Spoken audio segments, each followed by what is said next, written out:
Machiegni Jatend migao masaga Simon Chelugui okwedo weche moko manche ne fuong'ore ni joma biro lewo chulo hola mar Hustler Fund ibiro go fwai mar omenda maromo siling tara 10.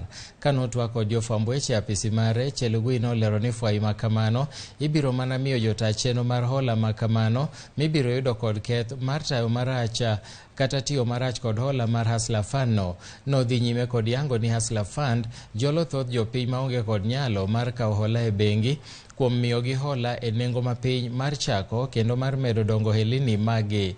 Chelugui bende nomedo lero ni jogo madwaro hola makamano ok bi dwaro ni mondo mi ondikre kendo gibiro yudo hola makamano kokalo e simgi mag ong'we yamo achiel kachiel.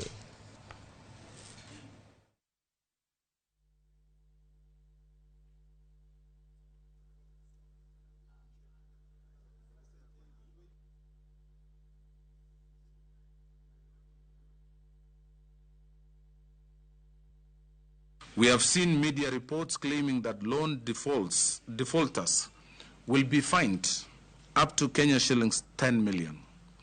There is no such a thing.